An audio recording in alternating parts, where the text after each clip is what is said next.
안녕하세요. 한의학박사 신광호입니다. 오늘은 천부경 9강 마지막 강의입니다. 홍익인간의 근본적인 깨달음, 궁극적인 깨달음을 가지고 이제 설명할 텐데요. 구절은 이렇게 돼 있어요. 일종무종일, 달랑 5자입니다. 이게 가지고 있는 뜻이 매우 깊어요. 자, 일종무종일을 정법 해석으로 보면은 이렇게 나오는 겁니다. 하나가 끝나는 것은 하나도 끝나는 것이 없다. 그리고 하나가 끝나는 것은 무에서 끝나는 하나이다. 그러니까 일시무실인 이 첫 구절과 천부경의 첫 구절과 천부경의 맨 마지막 구절이 일종무종일은 대구입니다. 그래서 해석은 이런 패턴이 되는 거예요. 근데 제가 일시무실을 설명하면서 우주의 영속성을 설명했어요. 그런데 이것이 일종무종일에서 정말 이것이 우주의 영속성만 가지고 설명할 것이냐라는 거예요.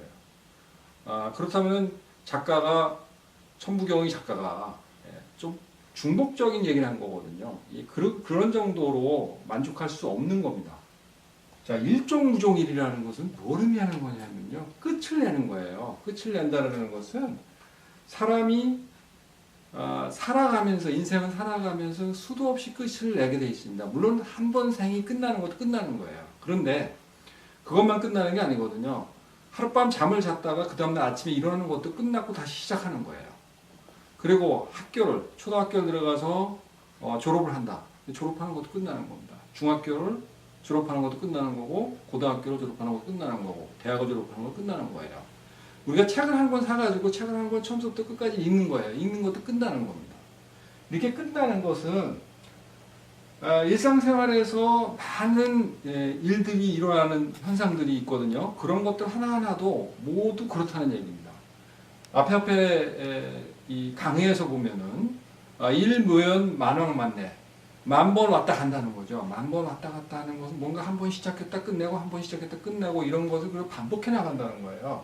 이렇게 반복해 나가는 삶이라는 것이 어떻게 보면 위기라든가 실수라든가 실패라든가 위험, 이런 것이 도사리고 있거든요. 이제 이런 것을 잘 극복하고 살아라는 얘기인데, 살아갈 때 항상 끝맺음을 하면서 내가 그러면 뭘 극복했지라는 것, 이런 그 경험들이 쌓이게 돼 있어요. 그래서 전 시간에 내가 설명했듯이 태양악령 인중천지일, 홍익인간의 신법이라고 할 수 있는 이 홍익인간이 어떤 마음을 가지고 살아가느냐는 거죠. 위기와 실수와 실패, 위험을 극복하는데 가장 쉬운 방법, 쉽게 이것을 극복할 수 있는 철학이 여기에 숨어 있어요. 다시 말해서 가장 강력한 힘을 가지고 있는, 나한테 영향을 가장 강력하게 미치는 존재에 대해서 그것이 어떤 방향으로 흐르게 있는지 계속해서 관찰을 하고, 그 관찰을 하면서 이것이 나한테만 있는 것이 아니라 다른 사람에게도 있는지 한번 확인해 보면서, 그러면서 소통해 나가면서 나의 힘을 들게 되면은 사실 위기, 실수, 실패, 위험 이런 것들을 잘 극복해낼 수 있다는 겁니다. 그래서 다시 말해서 이 홍익인간의 마음 자세에서 이러한 그 극복하는 방법을 잘 터득하게 되면 일종무종일, 스스로가 하나의 삶이라든가 하나의 시작과 끝을 낼 때 있어서 자기가 극복했던 것들을 하나씩 나의 능력으로 다시 되찾아보게 된다는 그런 그 숨은 의미를 가지고 있어요. 모든 사람이 다름을 인정하고, 그리고 그것이 그 안에서 나와 같은 것들, 그리고 나와 뜻이 같은 것들에 대한 사람과의 소통, 그리고 그들과의 협력, 이런 것을 통해서 나의 끝내는 것을 찾아가는 방법들을 찾는 그런 지혜들이 있다는 거죠. 이 천부경에서는요, 이 천부경의 작가가 일종무징일이라는 이 문구를 집어넣음으로 인해 가지고 모두 이런 끝맺음, 마디맺음에 대해서 어떻게 해야 될 것인가에 대한 지혜를 가르치고자 하는 것입니다. 자, 천부경의 궁극적인 깨달음, 근본적인 깨달음은 일종무종일, 이것은 뭐냐? 그렇다면 위기, 실수, 실패, 위험의 경험을 겪더라도 말이에요. 그것이 망했다고 할지라도 내가 정말 그렇게 하면서 내가 실패를 했고, 그리고 난 정말 끝장날 것 같아 라는 위기의 순간이 왔고 절체절명의 순간이 온다 할지라도 그게 사실 끝난 게 아니에요. 사실. 왜냐하면 다음에 다시 시작할 수 있는 기회가 계속 주어지거든요. 근데 자꾸 끝났다고 생각한다는 겁니다. 이 천부경에서의 일종무종일은 다음에 내가 끝났더라도 끝난 게 아니에요. 무에서 시작하는 하나가 또 있다는 거죠. 무로 끝나는 거지만 또 다른 시작이 또 있다는 것을 계속 역설적으로 설명하고 있는 겁니다. 그래서 그러한 것들을 뭔가를 찾아내야 돼요. 그래서 그런 삶을 나에게서 찾아내야 되고 다른 사람에게서 찾아내고 그리고 그것을 소통하면서 계속 찾아내야 되는 겁니다. 그랬을 때 홍익인간은 계속 진화하죠. 정신세계가 진화하는. 그래서 차원을 높일 수 있는 기회가 나한테 주어진다는 거예요. 이것을 이제 이해해달라는 겁니다. 자, 이렇게 설명을 하다 보면 이게 좀 궁한 맛이 있어요. 그래서 좀 더 우리가 현실적으로 그럼 일종무종이라는 것을 어떻게 이해할 수 있을까? 좀 현실에 비춰서 한번 생각해 보자고요. 대한민국의 현주소에서 가장 큰 문제가 되는 거. 이게 뭐냐면 지금 못하고 영원히 못한다라는 절박감이에요. 그러니까 지금 끝나면요, 나는 이제 종치는 거다라고 생각하는 그런 절박감이 사실 큰 문제를 만들어내고 있어요. 일부의 부모들은 이제 돈으로도 성적을 사야 된다. 이런 식의 생각을 하기 시작합니다. 지금 우리나라의 교육비 지출에서 가장 많이 들어가는 건 뭐냐? 사교육비입니다. 사교육비가 전체 지출의 56.7%. 교육비 중에서 반 이상이 이게 차지할 수 있다고 해요. 그럴 정도로 아주 높은 비용을 요구하는 상황이라는 것이죠. 그거 비해서 이제 다른 그 비용들은 비교적 좀 작아지는 경향이 있는데, 이런 이제 문제들이 뭐냐 이거죠. 뭐냐 하면은 자녀에게 너무 올인을 한다는 거죠. 많은 부분을 올인을 하고 비용이 많이 드니까 결국 자녀를 많이 낳으면은 그건 큰 부담으로 작용하는 겁니다. 다시 말해서 사교육비 부담은 출산율 감소로 이어지는. 그리고 사실 더 큰 문제는 뭐냐 하면은 너무 과도한 바늘구멍을 뚫고 지나가야 되는 일들을 자녀에게 강요해요. 화이트 칼라라든가 좀 더 나은 대기업이라든가 아니면은 공무원 시험 그것들이 비율을 보게 되면은 뭐 수백 대 1 아니면 뭐 1000대 1 뭐 이런 식의 초인적인 그 경쟁력을 뚫어야 되는 문제들이 생기거든요. 이런 것들은 절망을 불러들여요. 절망을 불러들니까 어떻게 돼요? 자살률 증가하죠. 우리나라는 실제적으로 자살률이 계속해서 올라가고 있어요. 자살률은 올라가 있고 출산율은 떨어지고 있습니다. 이미 이거는 사회 문제가 되고 있어요. 그리고 더 큰 문제는 뭐냐면은 너무 젊었을 때 자녀에게 많은 교육비를 지출하다 보니까 노인들이 나이를 먹어서 노후를 관리할 만큼의 충분한 재산을 남겨놓지 않는다는 겁니다. 이건 결국 뭐냐? 노인의 빈곤율 증가로 나타나죠. 이게 사회 문제에서 연쇄 작용을 일으키고 있는 겁니다. 자, 이 그래프에 보게 되면은 그 비율이 상당히 높아요. 지금 이제 한국과 그다음에 오늘 멕시코인데 멕시코를 비교해 보더라도 이거 뭐 28%예요. 45%입니다. 엄청나게 높은 비중을 차지해요. 가까운 일본만 하더라도요 22%밖에 안 되는 겁니다. 22%밖에 안 되잖아요. 그러니까 이만큼의 부담을 뭔가 한국의 사회에서는 주고 있다는 겁니다. 이 원인이 뭐냐 이거죠. 가장 근본적인 거예요. 지금 못하면 영원히 못한다는 어떤 절박한 이 사고방식. 이 사고방식이 치유가 되지 않은 거예요. 이런 사고방식들을 좀 없애줘야 되는데 그러기에는 너무 빨리 성장을 해버린 거죠. 이것이 지금 우리에게 다가서 있는 겁니다. 자, 우리가 이렇게 절박감을 가지고 공부를 시키고 그러는데 여기에 어떤 문제가 있느냐라는 거예요. 이 문제가 있는 겁니다. 일종무종이에요. 이 일종무종이라는 것을 어떻게 이해를 하느냐에 따라 가지고 이것이 잘 이해될 수도 있고 좋은 돌파구가 될 수 있는 그런 근거가 될 수 있어요. 교육이라는 것은요, 일상생활에서 보게 되면, 나이를 먹어보면서 보게 되면 평생 동안 교육을 받아야 되는 일이 생긴다는 거예요. 근데 대부분 부모님들은 어떻게 되냐, 초등학교 때 배워야 되고, 초등학교 때 배워야 되고, 중학교 때 배워야 되고, 중학교, 고등학교는 고등학교, 대학은 대학. 근데 그게 조금 더 선행학습이라 해가지고, 어떻게 되죠? 초등학교 때 중학교, 고등학교 걸 배워야 된다는 어떤 절박감까지 가지고 간다는 거죠. 그래야지 뭐 명문대학, 뭐 서울대라도 가고, 그리고 대기업에도 입사할 수 있는 거 아니겠느냐 이런 생각을 한다는 거예요.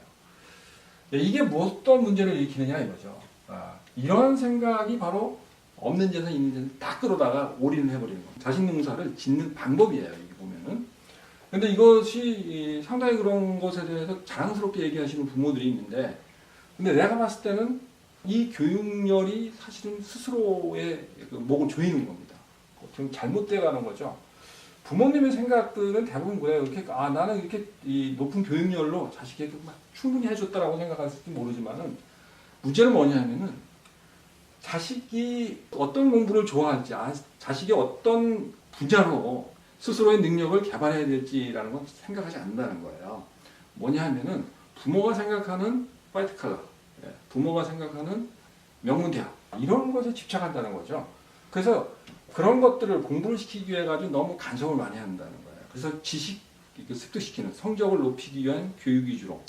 제가 이제 이 극단적인 비유를 해요. 아이를 벼룩과 같이 병 안에다 누워서 기르는 것 같다. 벼룩은 원래 자기 몸 길이의 200배를 점핑할 수 있는 능력을 가지고 있거든요. 근데 지금 여기에서 보지 원래 이런 병 안에 벼룩을 넣게 되면 뛰어 달아나죠. 점핑을 잘하니까. 그런데 딱 가둬놓고 길러버려요. 그럼 병 높이밖에 못 뛰어봤자. 그죠? 나중에 병뚜껑을 열어놔 버려도 벼룩이 뛰어나가지 못하는 일들이 벌어집니다. 이런 문제들이 우리 교육에서 일어난다는 거예요. 부모의 과잉 교육열과 과잉 보호, 그리고 지나친 가슴 이런 것들이 자녀들이 할 수 있는 잠재 능력을 충분히 발휘할 수 있는 기회를 못 준다는 거예요. 그럼 결국은 뭐냐 이거죠. 자녀들은 결국 절망하는 거예요. 왜? 자기 능력으로 자기가 이 세상을 살아가면서 자유롭게 도전과 거기에 대한 응전을 다 해봐야 되는데 그 해볼 기회 자체가 없어요. 그러니까 어떻게 돼요? 한두 번의 절망적인 상황에 빠지게 되면 자살 충동을 느낍니다. 위기해결 능력 당연히 부족하죠. 어떻게 살라는 거야? 이렇게 되는 겁니다. 근데 부모가 너 나만 따라와. 내가 다 해결해 줄게. 이런 식의 사고방식을 가지는 경우가 많다는 겁니다. 그러니까 사실은 자녀가 20살이 되고 30살이 되고 40살이 됐을 때 과연 그럼 해결해 줄 수 있는 능력이 있는 거야? 하고 물었더니 사실은 없어요. 없는데 있다고 생각합니다. 있다고 생각하고 용감하게 얘기를 하는 거죠. 너는 나 따라오면 내가 다 인생 책임져 줄게 라는 식의 만용을 부린다는 거죠. 자, 이게 어떤 문제를 일으키는 거예요? 우리가 항상 보는 게 캥거루족이라는 게 있어요. 캥거루족은 뭐냐면은 자기 나이가 이미 이제 독립을 해가지고 하나의 가정을 이뤄서 그래서 부모가 따로 살 수 있는 나이가 분명히 됐음에도 불구하고요. 경제적으로 독립을 못하는 거예요. 경제적으로 독립 못하니까 어떻게 돼요? 부모의 재산에 들붙어야 되는 수밖에 없어요. 부모의 수입에 의존해야 되거든요. 이제 이런 일들이 벌어지는데 이 숫자가 점점 높아가고 있다는 겁니다. 우리나라의 통계를 보면 1985년도의 통계 보면 9.1%였어요. 그런데 2010년에 26.4% 이런 식으로 이제 높아가고 있다는 거고요. 이게 실질적으로 우리나라에 나타나고 있는 거예요. 그리고 부모와 기혼자녀의 부부가 동거하는 가구 증가 배율도 생각보다는 없습니다.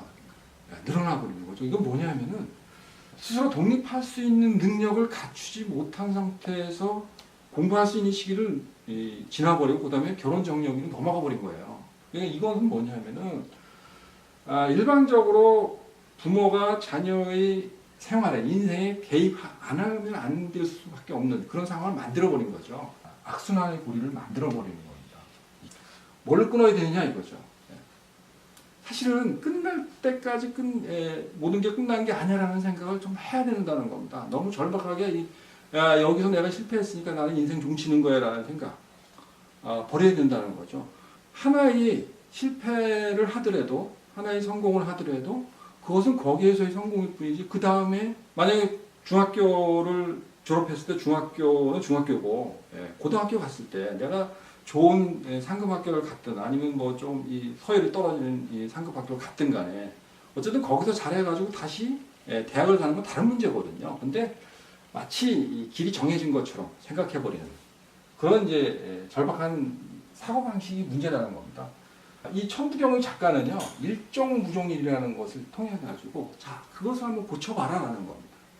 스스로가 하나가 끝난다는 것은 무에서 끝나는 하나다라는 것, 그리고 하나가 끝난다는 것은 하나도 끝난 게 없다라는 이 양면성을 가지고 있는 이 세상의 삶을 잘 관조해봐라라는 겁니다. 그 안에 돌파구는 얼마든지 있다라는 거예요. 이걸 역설하고 있는 겁니다.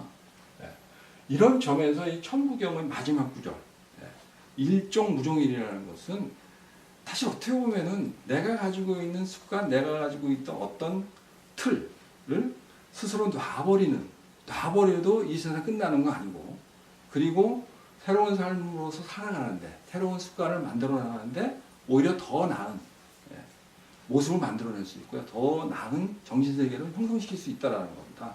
그러니까 이 점을 절대 잊지 말아라는 것. 이것이 천부경의 가르침입니다. 이게 마지막, 그러니까 천부경의 작가가 맨 마지막에 강조해 놓는 거예요. 여러분 이제 이 점을 좀 이해하시게 되면 천부경의 깊은 뜻을 끝까지 해석할 수 있는 기회를 가지신 겁니다. 잘 이해가 됐는지는 모르겠습니다. 어쨌든 지금까지 이 천부경의 그 9개의 강좌를 마치는 일종무종인 마디매즘을 한 거라고 설명드리겠습니다. 자, 이제 저는 천부경의 원문을 가지고 정법 강의라든가 만법 강의를 한다든가 이런 거 이제 더 이상 하지 않을 거예요. 근데 이제 문제는 뭐냐면 이 천부경이라는 이 81자를 가지고 내가 일상에서 뭘 어떻게 써먹을 것이냐라는 그런 특집을 한번 만들어 볼까요? 그럼 뭐냐면은 치명향응을 통한 명생수용법. 여기서 천부경의 81자를 어떻게 써먹을 것인지 이것이 제가 가지고 있는 비법을 여러분께 좀 전해드리면서 그걸 같이 좀 성찰해 볼 수 있는 기회를 가지고자 합니다. 지금까지 이 질문이 있으신 분들은 이제 댓글을 남겨주시면 제가 성심껏 답변을 해드리겠습니다. 실시간으로 관심이 있으신 분들, 다음 강의에 좀 더 에너지를 좀 지원해드리고 싶으신 분들, 이런 분들은 구독 버튼을 눌러주시면 감사하겠습니다. 이상 신광호의 천부경 강의 마치겠습니다. 감사합니다.